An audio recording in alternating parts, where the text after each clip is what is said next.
How's everyone doing? Good. Alright, it's been a great event so far. The first piece I want to do, it's about toxic masculinity. It sort of touches on, it's called Strange Fruit, and it touches on basically how the environment that especially young black men growing up in urban areas sort of forces them to have callous emotions and are able to sort of express themselves in order to not appear vulnerable or weak. So that's something I want to challenge, and it's called Strange Fruit. So yeah. Masculinity.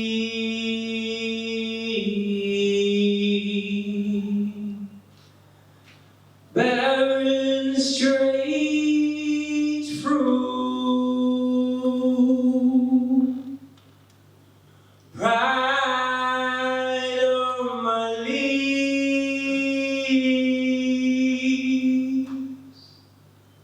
from shallow roots, testosterone in the summer breeze.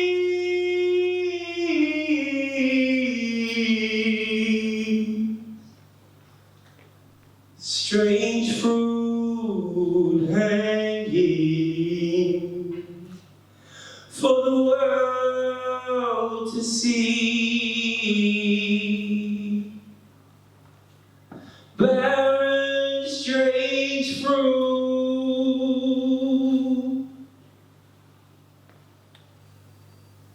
Granted, there's a significant difference between being buried and planted. One glorifies life, the other gratifies death, but the absence of breath can be reconciled by the substance of life. Where sustenance derives from the depth of one's roots, for shallow roots laid bare cannot bear to bear fruit. So when a seed falls on concrete ground, it's often found wanting, unwanted. Surrounded by disgruntled eyes, unable to identify the rain it takes to fertilize, then enters pride, this state of mind. This state of mind, what's the state of mind? My grapefruits cannot be defined. Are they fitting in or standing out? It's fitting not to stand outside your designated postal code, called slipping on banana skins could land you in banana clips. This skin is wearing thin, it's brown and bruised, the fruit within is on the brink of extinguishing. With all this fruit for thought, its bait, my plate is filled with sour grapes. I blend my fruit to the smoothie. Too bold, too vibrant, too violent, too sweet to survive such sour streets whose branches were not made to bear fruit. It's strange. It's strange. We men are collectively choking on Adam's apples. Perhaps that's why we cannot swallow our pride. Unable to open up inside, to the detriment of our own minds, and ultimately to our lives. Too proud to stand out. All because of this strange fruit hanging. Thank you.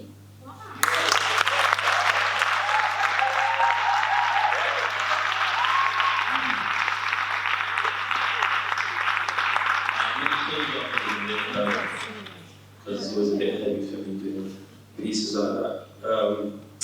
So the next piece I want to do is called That's My Babe. And yeah, it's I guess a story of my first love. So although it isn't centered around mental health, there's elements of like what was my coping mechanisms when time of our minute, which you'll probably pick up on. So yeah, I'll just get into it.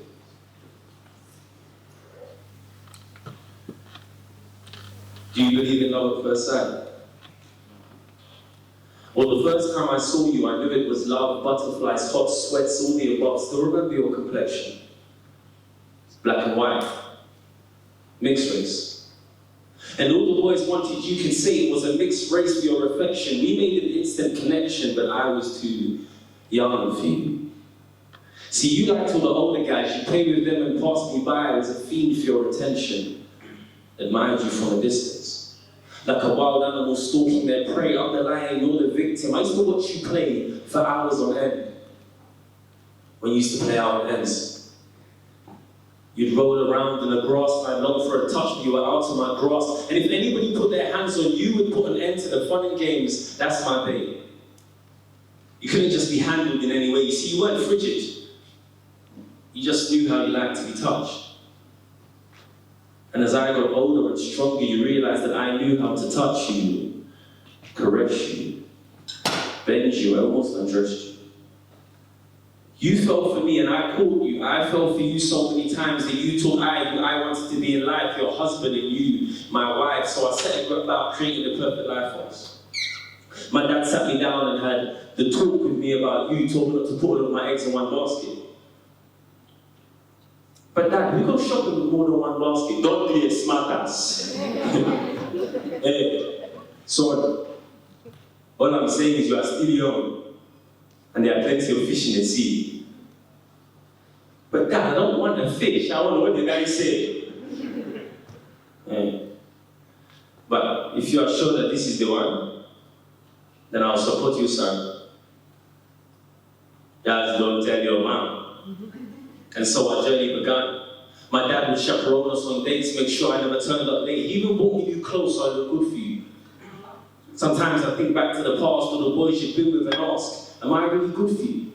But you always reassure me that the past was the past and we had a future together. See, you helped me in so many ways that when my parents would argue, I'd sneak outside and spend time with you like Monica and Quincy in Love and Basketball. It's ironic how similar the stories were. But the arguing was endless. Sleepless nights were restless. I remember the time I held you and cried when my father was arrested. Mum and Dad were getting a divorce. Who would have thought?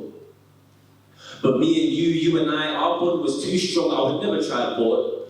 At least that's what I thought. You see, it's crazy how the deterioration of their relationship had an influence on ours. I'm not a coward. It just weren't the same. Without my dad around, it's like everything changed. See, you stayed the same when I started aging. Some Peter Pan and James, I can see it all changing, and just like that, my insecurities re-manifested themselves, and I realized that you had been with so many men that will never be good enough for you. So I stopped trying. And the less I tried, the less time we spent. And when we did finally find time to reconnect, I couldn't turn you on like before. I didn't touch you with the same passion. Could no longer master my favorite position with you. All of a sudden, dreams of you harboring my last name became a distant memory, an empty vision. All of a sudden, my eggs were segregated in different baskets. Listen, the bait I was dishing had been bringing other fish in. I call it female intuition because my mother warned me about you. But I never listened. Steve, please focus on school, uni, fees, tuition, please listen, right? So I went on with my life. But reminders of you had me reminiscing, pictures of Ashley and Cheryl Cole kissing a posh and Beck's beautician. Damn. I miss you. We shared a few friends in common. One of them invited me to come and watch you perform, didn't tell you I was coming, so I made myself inconspicuous. I wore all black, sat right at the back, this was ridiculous. And as I watched you move, our childhood flashed before my eyes. Me at my window watching you play outside, the days I would wake with only you on my mind. You see, we used to be inseparable, so this was unusual. Because my first love for you was personal, now the whole world knows you're beautiful. When the show was done, we crossed paths. I gazed upon your mixed race face with the same love I had for you. There's no way I'm bad for you. You are the one. My perfect match. Let's start again. No strings attached. We can just be friends. I'm cool with that. We began to spend more and more time, and it finally dawned on me that I had always loved you and I would always love you, yet the fact still remained that I had aged and you had stayed the same, Peter Pan and Jane. It's ironic that I, who was once too young for you, was now too old for you. Now too old for you. So now you're like younger guys. I hate you. I wish I never met you. See, I was fine without you. Could easily forget you. I should have never let you in, but now I'm in too deep, can't swim to shore, and I'm not too sure that we'll ever be together. Don't scrap that. We will never be together, but I will always love you. Forever. But one day I'll settle down with a nice girl. Have a child with her eyes and my smile, and await the day that my son says to me, Daddy, do you believe in love at first sight? Yes, son. But almost by your mom. Because the first time that I laid eyes on a fool, I knew it was love. Butterflies, hot sweats, all the above. Still remember the complexion. Black and white, it was night with gold stitching. Now the older boys never let me play back then. Apparently I was too young, but I never took offense. I just used to watch them play for hours on end when all the men then played out on ends. See, the best players never used to pass. When I went for a touch, I didn't have a chance. And if anybody put their hands on the ball, the referee would put an end to the fun and games. That's foul play. Now remember, son, there are rules to the game. You can't just handle the ball in any way.